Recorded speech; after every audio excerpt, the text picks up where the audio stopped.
Late in the evening, Abigail is practicing ballet in an empty theater. Meanwhile, a group of criminals is getting ready to strike. The hacker shuts down all the security cameras in Abigail's house, and the sniper climbs on the roof. When Abigail leaves the theater, her driver gets her on the car unaware. The criminals have put a tracker under it. As soon as the car gets moving, so do the kidnappers. The hacker opens the house's doors, and 3 of the criminals sneak into Abigail's bedroom to hide behind the furniture. The woman realizes they'll be kidnapping a child and protests since she usually doesn't mess with kids, but they tell her to deal with it. Soon Abigail arrives home and gets on the bed, so the criminals use the chance to attack. A guy tries holding her down, but Abigail stabs his hand with a pencil. The other man takes over and covers her mouth as he captures her while the first guy tries to punch her, but the woman stops him from hurting a kid. Then she injects Abigail with a sedative to put her to sleep. The other half of the team is waiting outside and warns those in the house that there's a car incoming. While the sniper keeps the incoming car under his watch, the trio hurries to put Abigail in a bag and sneaks out through a window. As they cross the garden and reunite with the sniper, the alarms activate and they have to run. Fortunately, the last 2 criminals pick them up just in time and they escape without issues. During the ride, they check Abigail's pulse to make sure she's fine and blindfold her. When they're about to reach a traffic, the hacker tells the driver to take a different road, but the driver makes a sudden turn and hides the van behind a big truck. Eventually they make it to their destination, which is an old abandoned mansion outside the city. There they meet with Lambert, the guy that hired them. After they handcuff Abigail to a bed, Lambert reminds the group of the rules. They mustn't share any names or backstories, and they should avoid getting naughty among themselves. It's a 24-hour job, so they must babysit Abigail until her rich dad sends the $50 million. Lambert doesn't tell them who the dad is, but he does collect everyone's phones to avoid getting tracked. Before leaving, Lambert gives each team member a code name inspired by the Rat Pack. Afterward, the team begins enjoying all the drinks in the house. Joey refuses to share her candy with Dean, who pretends to be smart and tries to guess everyone's backstory, but he fails. When Joey mocks him, the others bet some money to see if she can do better, and by reading their body language, clothes, and personalities, she guesses all correctly. Frank used to be a detective. Peter is a dim-witted mob enforcer. The hacker Sammy comes from money and is doing this for fun. Rickles is a former Marine sniper, and Dean is a sociopath driver. In return, Frank concludes Joey is a recovering addict. Then Joey checks on Abigail, who complains the blindfold is too tight. Joey covers her face and takes the blindfold off. She also notices that the handcuffs are hurting her, so she reaves her hands in front. Since Abigail is crying, Joey explains they won't hurt her and they only want the money. So Abigail makes her do a pinky promise. Joey shares she has a son, and in return Abigail tells her that they made a mistake because her father doesn't care about her. When Joey's about to leave, Abigail says she's sorry for what's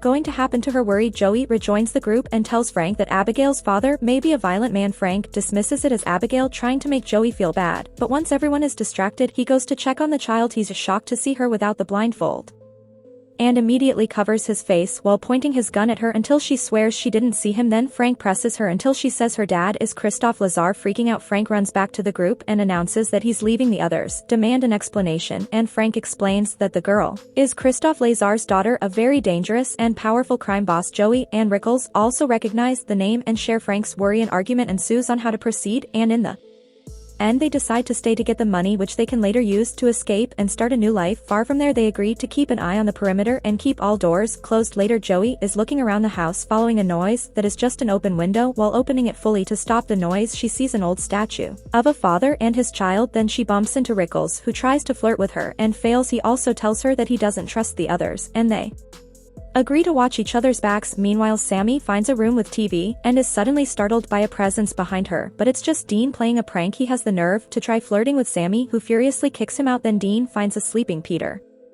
and draws a man's member on his face. He keeps wandering around the house and enters a dark corridor with tons of old pictures, including one with a girl that looks a lot like Abigail. Next, he goes to the basement kitchen where a door opens by itself. Confused, he enters the room and gets startled by a rat. As he tries to leave, suddenly an unseen presence grabs him by the legs and pulls him back. Sammy hears his screaming and goes to the basement, where she finds Dean sitting at the table.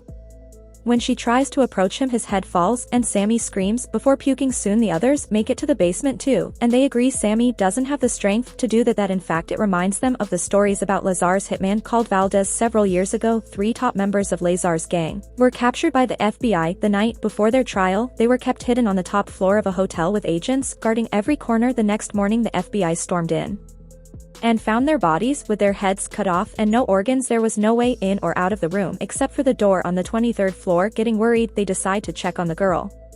and find her well in the room. Rickles is still scared of Valdez and wants to leave, but when he opens the front door they're shocked to discover another bar gate. Peter tries to push it open to no avail, and this triggers a security system that covers all the windows, meaning the group is now stuck inside. Joey concludes this is a trap and Rickles runs to check on his weapon only to find it gone. Joey rushes to Abigail and asks if she's seen anybody else besides her and Frank, but Abigail swears she hasn't. She also shares that Frank threatened to harm her, that he said he worked for her dad, and that his real name was Valdez. Afterward, Joey meets with Rickles, and they both share what they know, concluding it doesn't make sense. They agree to look for a way out, but as Joey tries to leave the room she hears a noise. Rickles is standing rather awkwardly, so she goes to check on him and is horrified to discover that he's been severely injured. His dead body falls in her arms and she puts him down before rushing downstairs. A furious Joey aims her gun at Frank, accusing him of being Valdez and killing Rickles. Frank pulls out his gun too and says Joey's letting Abigail manipulate her. He asks Peter to do something about Abigail, so Peter goes to the room to kill her before he can shoot. Joey arrives and quickly disarms him. Sammy and Frank also come in and an argument ensues. Meanwhile, Abigail easily removes the handcuffs and stands up using a ballet move to show her true face. She's actually a vampire. Abigail jumps on Peter and is about to bite him, but Frank shoots her down. To everyone's shock, Abigail just sits up as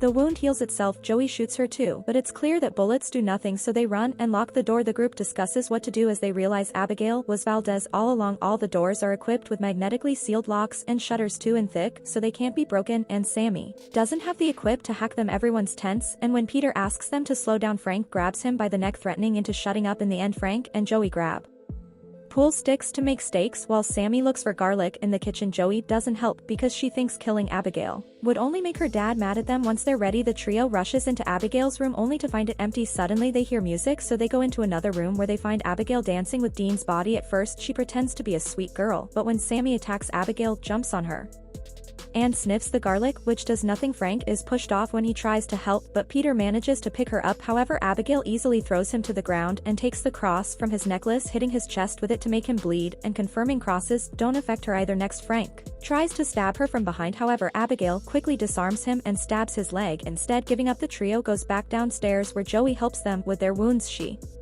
reminds them that the injection did work when they kidnapped Abigail and they still have a spare injection. They agree to split up, and whoever finds the girl first must inform Joey through their earpieces so she can surprise her with the syringe. The group starts searching the house and Sammy takes a dirty corridor where she's startled by a bunch of bats. This causes her to fall in a pool and she screams when she realizes it's filled with rotting bodies. Even worse, she has to crawl on them to get out. Meanwhile, Abigail surprises Peter, who runs away in fear and locks the door behind him. However, Abigail breaks the door and keeps on chasing him as she runs with ballet moves. Peter's running as fast as he can when suddenly Frank opens a door and hits him, causing him to fall off the rail. Then Abigail chases after Frank, pushing him down the stairs before sitting on him. Joey uses the chance to try to inject her, but Abigail hits her hand to send the syringe flying through a locked gate. Sammy grabs Abigail and pulls her away, so the child retaliates by biting her arm. Next, Abigail grabs Frank by the leg and starts flying, only for Peter to suddenly tackle her and make her drop Frank. Peter holds Abigail down while Joey manages to retrieve the syringe, quickly injecting the sedative into Abigail. The child makes some serious threats and calls Joey awful things before passing out. Sammy freaks out and wonders if she'll transform because of the bite. Moments later, Abigail wakes up locked in an elevator. Joey says that if she reveals how to get out of there they'll let her go. Instead, Abigail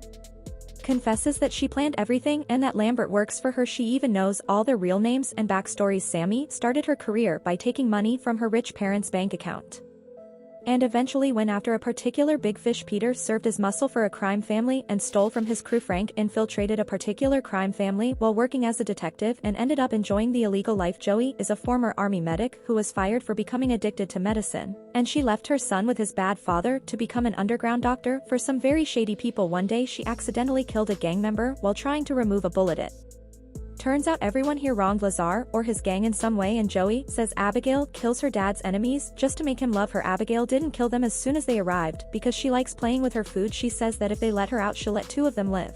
Frank suggests killing her, so an angry Abigail changes the offer to only saving the one that gets her out. Peter quickly takes out his gun and Joey does the same as she and Frank explain Abigail is lying since Peter tries to free her anyway. Joey shoots him. Then the group leaves except for Frank, who volunteers to keep guard. After everyone's gone, Frank says that he'll let her go if she tells him how to get out of the house. Abigail explains that he must pull Agatha Christie's book in the library to open a secret door. Frank thanks her but refuses to release her, so Abigail easily breaks the door to push him and dances toward him. At that moment Joey arrives and breaks wooden planks off a window, allowing the sunlight, and the light instantly burns off Abigail's hand, and she runs to hide in the shadows so she can regrow it while Joey and Frank run away. The entire group makes it to the library and stays under the sunlight. Entering through the high window Joey opened early, nothing happens to Sammy, so she's relieved thinking she won't turn. Frank pulls the book Abigail mentioned, but nothing happens because she lied too. While he throws a tantrum, Joey tries to break down the wall, to no avail. She's run out of candy, so she's getting very anxious. Joey explains to Sammy that she left her son to get clean and the plan was using this job's money to go back to him and start over as a reset. Hearing this word gives Sammy an idea. If they can find the power source, she can short the locks. The team splits in two and searches the house. Suddenly Abigail plays music again and takes